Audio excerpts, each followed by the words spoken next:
Hello, welcome to the Green View Talk podcast. I'm Antonio Fernando Pinheiro Pedro, and today we will discuss the ethanol and green fuels, the future of maritime propulsion, a strategic opportunity for Singapore and Brazil, which was written by me, Antonio Fernando Pinheiro Pedro, and my great friend, Rafael Pasek. The global race toward decarbonization is accelerating, and the maritime sector is feeling the pressure to adapt. Every day, thousands of ships cross the oceans, carrying the weight of international trade, but also contributing significantly to greenhouse gas emissions. The urgent search for viable alternatives to fossil fuels is no longer optional. It is a necessity. Within this context, ethanol is emerging as a particularly promising solution. It is safer, renewable, and more environmentally efficient than many of its competitors. Two countries stand at the center of this shift. Singapore, the world's logistics hub, with its advanced maritime infrastructure, and Brazil, one of the largest bioenergy producers on the planet, are positioned to redefine the future of global shipping. Although methanol has already found its way into some vessels, ethanol has important advantages that make it stand out. Methanol can be highly toxic and requires careful handling, whereas ethanol is safer to use, more accessible, and has the potential to be carbon negative when produced sustainably. It does not only move ships across the seas, it also helps clean the atmosphere. The differences between the two fuels are clear when comparing their characteristics side by side. Methanol can be produced from natural gas, coal, biomass, or CO2, but it is highly toxic despite offering reduced emissions in its green versions. Its infrastructure has already been adapted to some ships with engines designed to handle it. Ethanol, on the other hand, comes from renewable sources like sugarcane, corn, and plant waste.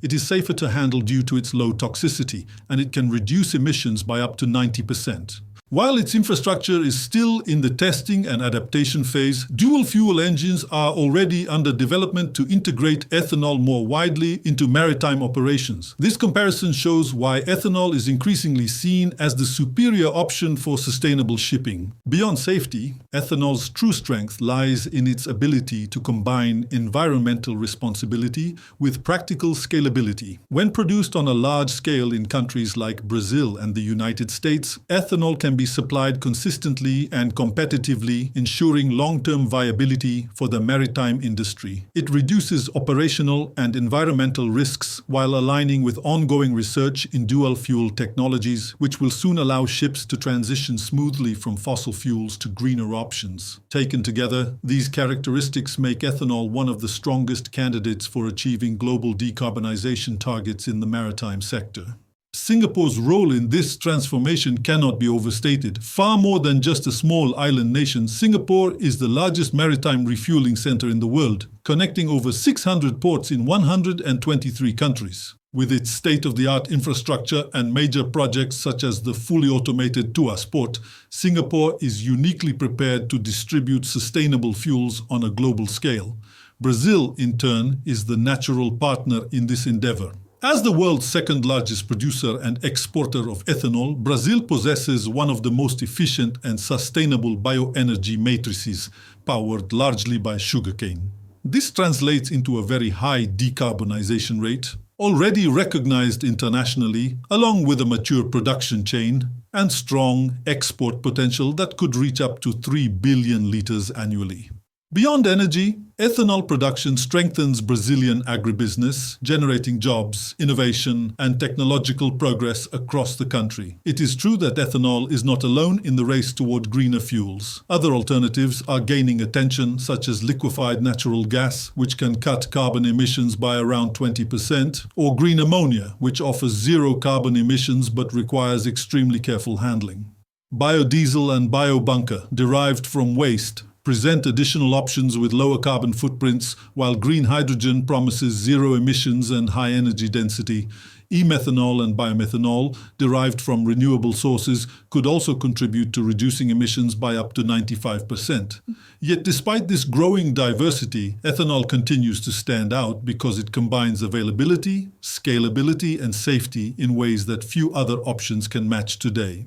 To fully capitalize on this advantage, Brazil has the chance to launch an ambitious policy of Brazilian maritime ethanol for the world.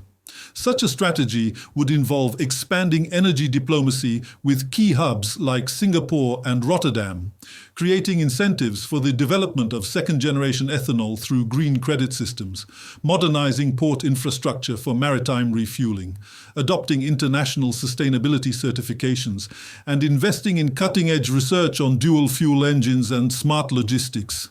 These measures require strong leadership, transdisciplinary collaboration, and close coordination between government agencies, research institutions, and private companies.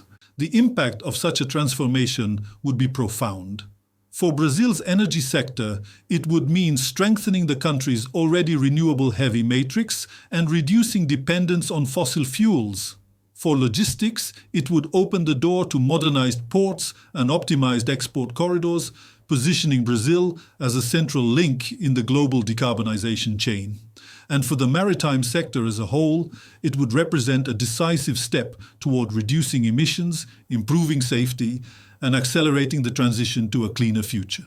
The shift toward green fuels, such as ethanol, ammonia, and LNG, is not just a trend, but a strategic revolution. Brazil has the expertise, the resources, and the production capacity to lead this revolution, while Singapore offers the global stage on which it can unfold. Together, these two nations can transform the energy and logistics of global shipping. The future of our oceans, once tied to fossil fuels, is now moving toward a cleaner, smarter, and more sustainable horizon. Thank you for watching this video and for following us here on the channel. Be sure to share your opinion in the comments. Like and share with your friends and colleagues, as this helps us transmit knowledge to everyone who is willing to learn. See you in the next video.